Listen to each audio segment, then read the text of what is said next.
Have you ever sat through an entire movie only to realize that the story is far from over?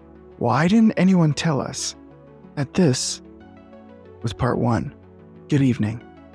This is Night Loading.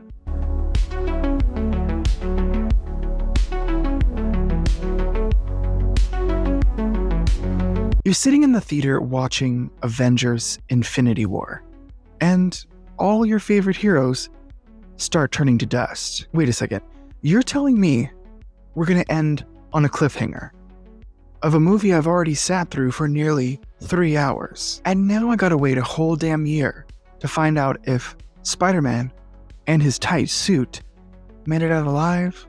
Today we're diving into the ethics of film marketing and whether studios should disclose if a film is part one of a larger story. This came up recently as this year's Wicked, directed by Jon Chu, is set to release on November 22nd and isn't being marketed as a part one, even though they've already announced that part two will release next year. Part one will be released this fall, and part two will be released next fall of 2025. Following in the footsteps of several other successful franchises before it. Does transparency in marketing make the film more money and build anticipation for the next, or does it stifle its potential and set it up for failure? We'll look at examples where studios kept quiet, the impact it had on fans, and whether it's fair to withhold that information before the movie is released. I can see a couple reasons why a studio wouldn't disclose part one in marketing a film. They want to maximize the movie's initial appeal and make sure it can hold its own. They're also looking to test audience reception and see if a sequel is even a good idea. But in the case of Wicked, both movies have already been shot, so there's really no going back. Maybe the source material really does almost 4 hours of film in order to do it justice. Since a film adaptation of Wicked specifically has been in the mouths of Hollywood execs for nearly 20 years, I think Jon saw this as the perfect opportunity to give Wicked the spotlight it deserves. Besides, it's one of the most successful and longest-running Broadway musicals of all time, which still plays 8 times a week at the Gershwin Theater. It's made hundreds of millions of dollars over its run, so there is clearly an audience for this story. Studios want to build suspense. Not disclosing a film is part of a larger story until the very end creates insane amounts of anticipation for the next film, and it keeps people talking for quite a while. This is if, and only if, the film is good. If it hits a home run in the first, it'll certainly hit its stride in the second. But if the first flops, you better hope that the following films at least break even. A film that doesn't disclose it's a part one in its marketing could potentially backfire if the audience feels misled by the ending. Humans naturally need a sense of completion. The story has concluded, and you can go back to living your life. We've talked about why studios might want to keep it secret, so let's look back at examples of films that kept it secret. The Matrix Reloaded is an example of a film that kept it secret, but didn't quite sit well with audiences. Fans were caught off guard by the unresolved ending, and while the third film came out only a few months later, it didn't do nearly as well as its predecessor. If you aren't a fan of the book series, you'd have no idea that 2021's Dune was meant to be the start of a 3-part story. I believe in this case, Warner Brothers was truly testing the waters before greenlighting a sequel, since previous adaptations of Dune hadn't gone over so well. But because it was helmed by a true science fiction lover who had a deep connection to Dune,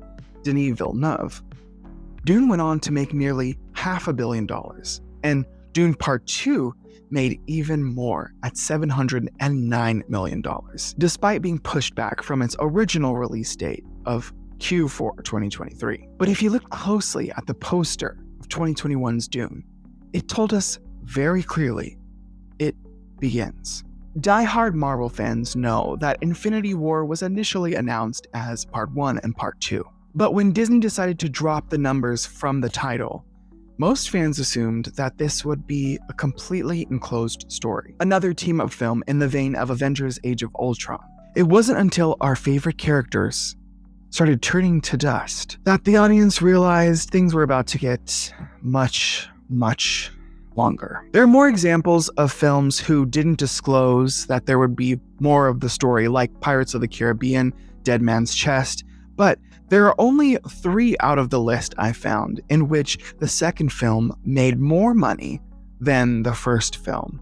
That is Dune, Avengers, and Lord of the Rings. Now let's discuss why studios should be transparent. Being upfront with audiences builds trust, and honestly, you can better appreciate the experience if you know that it's part of a larger story. People might not be as harsh on the film as they know that certain things they had problems with could be resolved in the next film. I would also hope that the studio is smart and takes the feedback and puts it into the second film, makes it even better. If they want to test the waters, they should also be prepared to receive feedback that they may not love, but that they should take into consideration. Fans' voices are important because at the end of the day, if there is no money, there's no movie. There's a movie in the present, but there may not be a movie in the future. Same thing goes for setting expectations. Less people would feel disappointed or misled by a cliffhanger if they knew they'd get the resolution in the next film. You're also building franchise loyalty. By disclosing a planned sequel, studios can build hype and ensure that viewers return for part 2 rather than feeling tricked. But what if there were data to suggest that keeping it quiet actually benefits the movie? In the case of Fantastic Beasts, the studio should have listened to the reception of the first and made sure that the second film was better. They also shouldn't have let J.K. Rowling write the screenplay. She's wholly unqualified. A surprise cliffhanger ending has gotten me one too many times. The ending of Avengers Infinity War absolutely had me ready to purchase the ticket to the next one, which was a year away. Oh yes. Dune said, "I'm just gonna tell you from the top, I'm a part 1 bitch." Yeah, we got you seated with your popcorn, phones silenced, ready to watch Zendaya slay, and bam! She's only in it for 2 minutes. Yeah, you're gonna have to wait 2 more years to watch her do her thing. Until then, you could watch her get obliviated, and Spider-Man, you're not coming home. Plus, you've got a low risk aversion. If part 1 flops, the studio can pivot marketing strategies or scrap the second one entirely. Which is probably what they should have done in the case of Fantastic Beasts. Or again, not let J.K. Rowling write the screenplay. Looking at examples of films that disclosed that they were part 1 and part 2 made more than the first, I could only find 2 examples.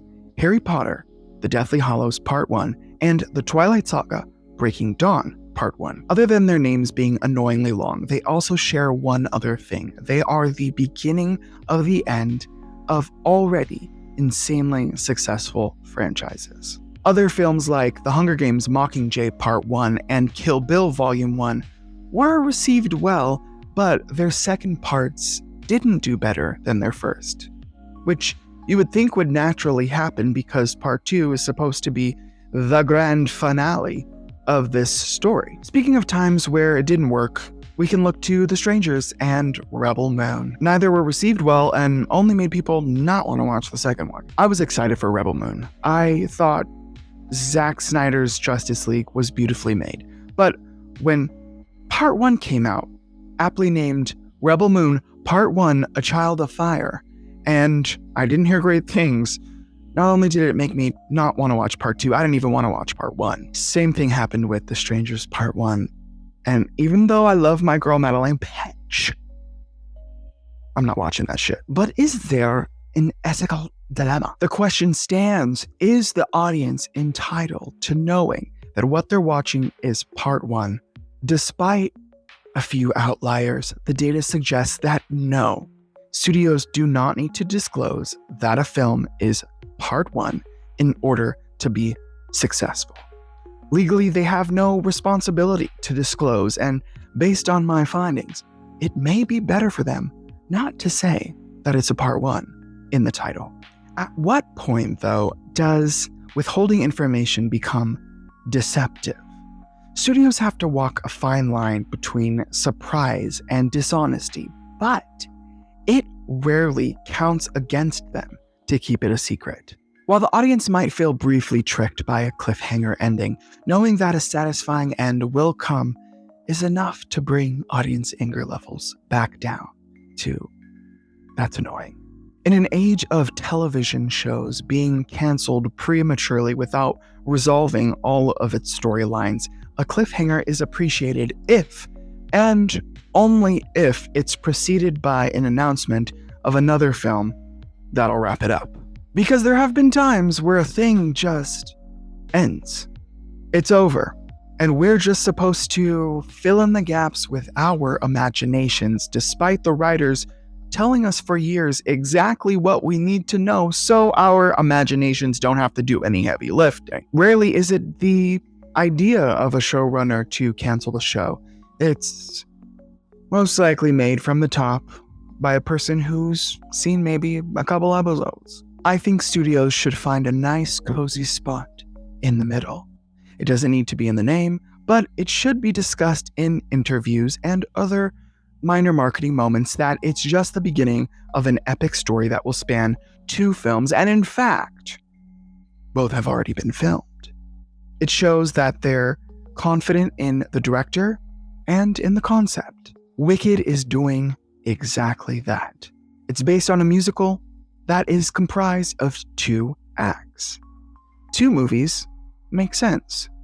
The musical is based on a book that's 406 pages, which is based on one of the most famous movies of all time. 2 movies make sense. There's a lot to cover, so from day one, I respect that Jon Chu has been shockingly transparent that this project will be made in 2. So what if the marketing hasn't said Wicked Part 1? Ew, that phrasing is so clunky. The original title is already clean, quick, cute. Thank God they didn't name it Wicked Part 1. Pink goes good with green. And then what? Part 2 would be Wicked Part 2. Pink goes good with pink and only pink dash the backstabber. The Wicked Instagram account is even posting videos with the logo for Part 2. Responsible. I'm constantly critical of studios because they make a lot of mistakes. But I'm gonna give Universal their flowers on this one. This one. So all those gays on Twitter whining about Universal not marketing Wicked as a Part 1, shut up. You're not a marketing professional, you know nothing about how to release a film, and the data isn't on your side. What do you think? Should studios disclose if a movie is a Part 1, or is it okay to keep us in suspense? Whatever you think, let me know in the comments below. If you like this video, hit subscribe. Mahalo for watching. I'll see you next time. Good night.